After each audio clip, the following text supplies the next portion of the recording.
All right, folks, noodling around here in the key of D, drop D, and this is the new Russ Pahl Telecaster. Man, I love this guitar. I went from being in absolute guitar hell over here in beautiful, sunny East Nashville, Tennessee, and boy, have I got a lot to catch you up on, you guys up on today. It's about noon here in beautiful, sunny East Nashville, Tennessee.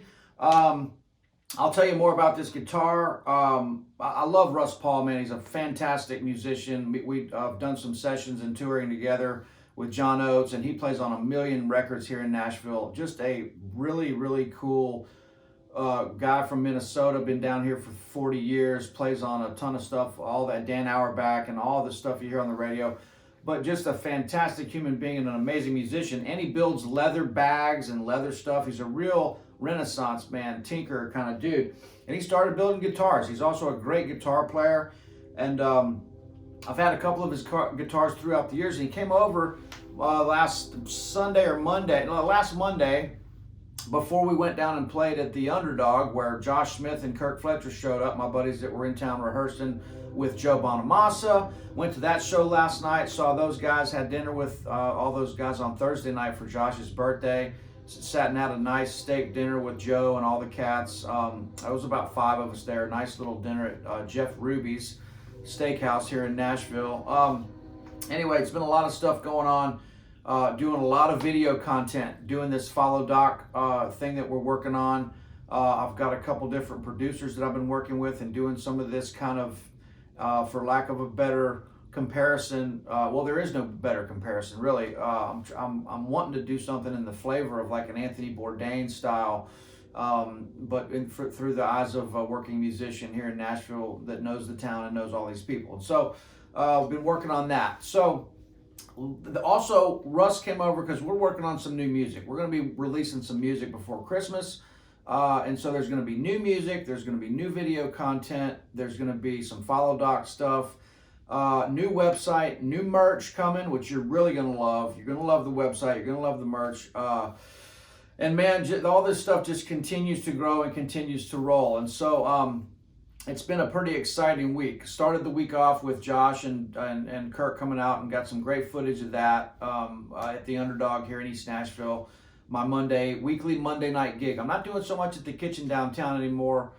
Jimmy Wallace had a baby, and we just had to take a little break from down there. So doing Guthrie Trap at Friends at the Underdog, our favorite little dive bar over here. But man, it's just been unbelievable. I was going to go see Joe tonight and ended up going last night because I got a call from my good buddy Greg Voros that does all the repairs and is the #1 man at Gruen Guitars here in Nashville. He called me up and he goes, "Hey man, what are you doing Saturday?" And I go, "Well, I'm supposed to go see Joe Bonamassa at the Ryman. Luckily, Joe was doing Friday and Saturday. And so the Rolling Stones are in town tonight." And so he goes, "Man, you want to go see the Rolling Stones?" I said, "Absolutely. Well, let's go. What's the deal?" And so he goes, "Well, I'm friends with the guy that owns the Pittsburgh Steelers, and his band's opening up for the Rolling Stones, and we've got a private suite to go to the Rolling Stones." He goes, "We'd love to have you as a guest." And I said, "Man, I'm not sure. I'm going to have to think about that one for a minute." Kidding, of course. I said, "Absolutely, man. I'll go see Joe on Friday night, go to the Stones on Saturday, which is tonight." And so, man, the adventure continues. We've been doing, I'll tell you what I'm most excited about. Most excited about the new music And these new guitars, I've got the 2-Rock amp has been kicking ass. That amp is absolutely killer. I've been loving using my GTO J-Rocket Audio overdrive. I've also been bringing back out the Landgraf, John Landgraf signature overdrive. And I'm going to play for you today the Venue Ram John Shanks overdrive with my buddy down in New Orleans, Tracy Farmer, sent to me to try. I think he gave it to me, which was nice of him. He doesn't know that yet, but no, I'm kidding. So it's a pretty high gain pedal, but it sounds really good. I'll plug that in here in just a second and give you a little taste of what that sounds like. But I love this guitar, man. This guitar, I'm really digging it. It's 2 humbuckers, but they're wound kind of maybe not underwound, but they're, I guess, more lightly wound to where it's more of a P90 sound, really clear, but still has the a little bit bigger sound than like a single coil would. Really nice neck, that bee stinger in the back here, love that. Really smooth Strat headstock, vintage tuners. Semi-hollow, I guess this is kind of chambered there, whatever they call that. You know, I'm not a tech guy. Exposed ground wire, holes in it, relict, Gretsch knobs, 3-way switch, uncovered front pickup with a leather shim in the front, hot rod moon equipped sticker. Man, this thing is just rock and roll, man. I'm sorry if you don't dig this. This is so cool. I really love that. And I love my new Telecaster, more traditional Telecaster guitar. That guitar is really killer, and it sounds great through that 2-Rock. And so, not sure how much of a lesson this is going to be here. Just wanted to catch you guys up. I will say that you know, the more I teach these lessons, and man, I've got like 1,800 students with Artist Works all around the world, and then I do private lessons all the time, at least 1 or 2 a day. And so I didn't know if you guys knew how much of that I was actually doing, but I'm teaching a lot, and I'm also playing a lot live now, which is, man, I'm just happy, man, really happy. And what keeps me from getting burned out is doing a little bit of all these things, you know, a little bit of teaching, some live playing, some session work, you know, cultivating these other projects, cultivating some other parts of this business that I'm working in. And so, you know, with my rental property and some real estate and even dabbling in some other investments and stuff like that. But life is good. It's really good. And so I want to keep sharing. I want to help you guys get better. And so one of the things that I'm learning as I listen more and more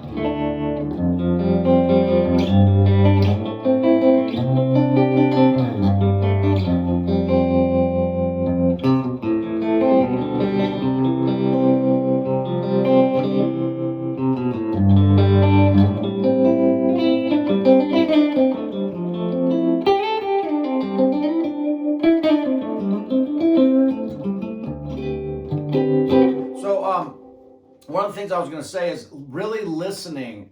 I know I keep saying the same things over and over. Learn your chord shapes, learn your cage system, learn the information around those, your arpeggios, your pentatonics, your scales. That's all really important because those are fundamentals. It's so much like communicating with language. It is a language, and it's the notes on the fingerboard are the alphabet. And then we're trying to put words together, sentences together with punctuation. These are musical phrases that really need to make sense over a said background, which is a chord progression or a sonic background that you're either hearing in your head or that's being provided to you from a band or another musician or another sound.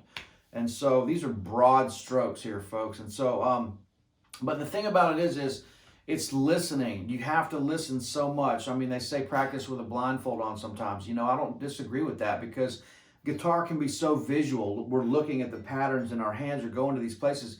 But how much are we really listening, and how much could we trim away from just licks that are just licks and not really meant to be musical, and they're not soulful, they're not phrased right, they're not this, they're not that. And so we need to get back to phrasing and melody and tone and listening and really looking at the fundamentals of how melody and notes work over chords.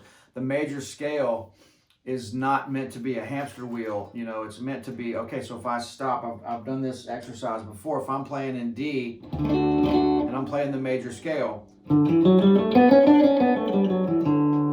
Okay, that's great to know that. We have to know these fundamentals is what I'm saying, but the goal is to branch away from that. So if I knew every note on the fingerboard, which I don't, but if I knew every note, had every note memorized, and I had to think about every note I'm playing while I'm taking a solo, it would be like me trying to speak to somebody and being accountable for every letter of every word in real time while I'm saying it. Well, we wouldn't be able to say anything because we can't think that fast. So we get these fundamentals under our belt, and then our muscle memory knows where to go because we've worked on this for so long, and now we're able to improvise and really hear what we're doing, and we know what it feels like to bend up to a certain note, and we know what it feels like to be able to play this guitar. And feeling it and hearing it. I mean, feeling it under your fingers, feeling it here, and hearing this stuff. And so my favorite guys that I keep going back to are guys that play with really great tone and are really melodic players. They're not guys that are shredding. And that's very impressive too. But the guys I go back and the stuff that has longevity is like Ry Cooder, Mark Knopfler, David Gilmour, the list goes, Jeff Beck, Roy Buchanan, Albert King, all these guys, B.B. King, the blues, of course, is so matter of fact. It's so soulful. It has so much intent. It's not necessarily complicated, but it's not easy. It's extremely hard to play something soulful that you can sell, that sells that feeling. And so there's my spiel on that. I know that's a lot of talking, but man, we've got to get back to really listening to what we're doing and connecting these melodies. Here's a great way to look at some of this. So if I'm playing in, let's just stay in D. I've got my D dropped. That's dropped, right? So if I take the D major scale in these dyads, these things here,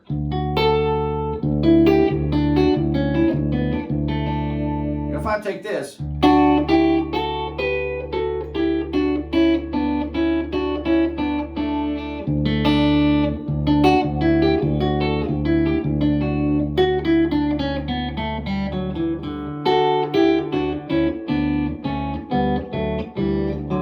I should be able to play that in, that's a great exercise, just taking the scale and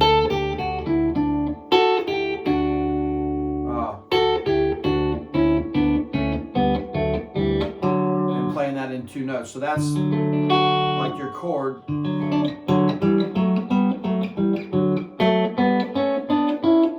Everywhere you go. This is not a true harmony because that's your 5 and your 1. So we go up to here. There's your 5, there's your 3, there's your 1 and your 3. So with those, if I play this in D, but then I put if I stop, it's all about, don't be afraid to stop on the right note when you're playing a pentatonic or a major scale. So if I play this in D, I put an A in the bass.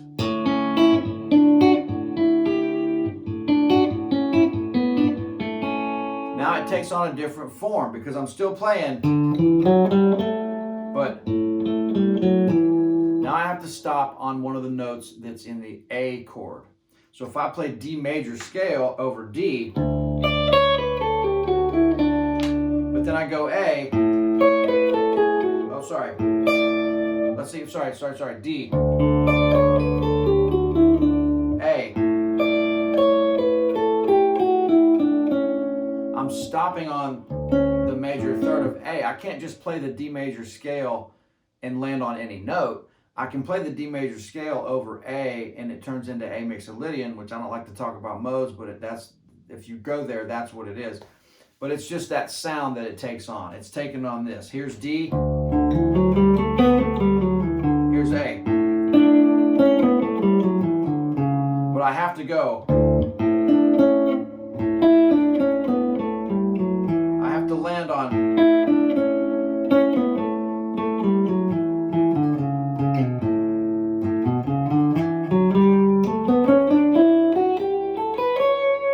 I'm targeting notes that resolve in the sound of the chord, and it's the 1, 3, 5. And so again, if I took the D major scale and went just like this, well, that's great, but it's like, okay, how do I get off that and now start making music? Well, I did this in a lesson not too long ago, but one way to do that is to target just the chord tone. So 1 to 3.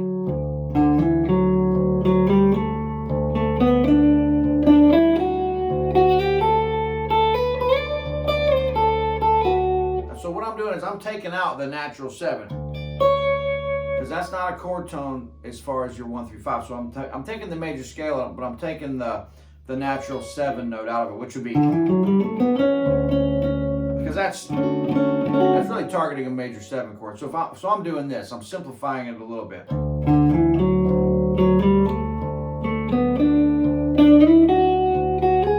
Oh, sorry.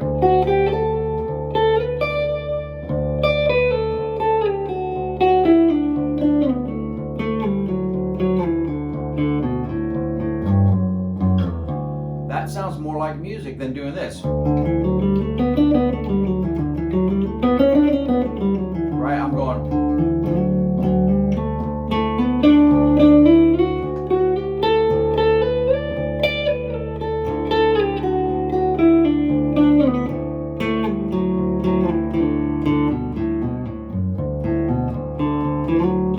Then you start taking that and adding some rhythm and stuff to it, like this.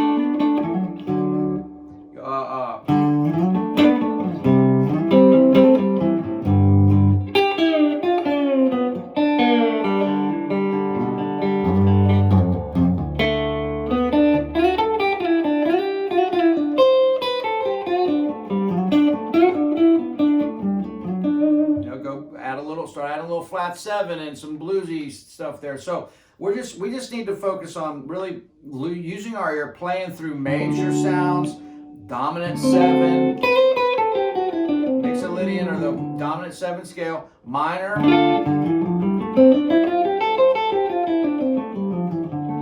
major 7.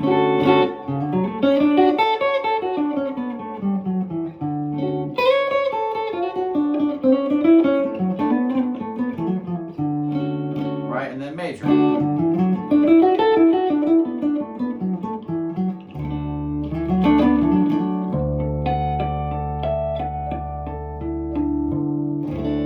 All right. So guys, look, there's a lot of stuff going on. Really appreciate you guys, and thanks for sticking in with this, sticking around and being a part of this channel. We've developed a really cool guitar community and music community on here. You guys have all been great. There's only a couple people I've had to block. I will say this: if you say something on here or comment on something that's off color or negative or insulting to anybody or anything, I'm going to tell you what I do. I just block you.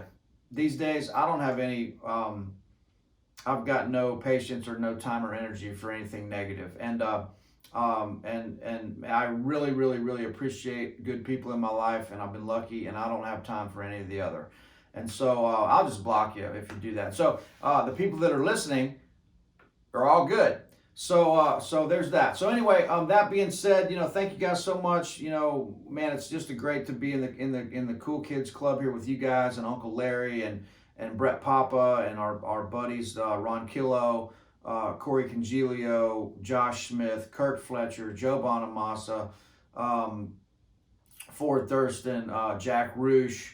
I'm sure I'm forgetting a few, but there's a bunch of cats there. I feel like we're all kind of the same age. We're all doing this stuff together. Of course, Joe's on a much higher level with his career as far as touring and all that stuff, which is amazing. And they sounded fantastic last night. But we're just all in this together, and it's really amazing. Life is good. Going to see the Stones tonight. That's going to be amazing. And then I will say this.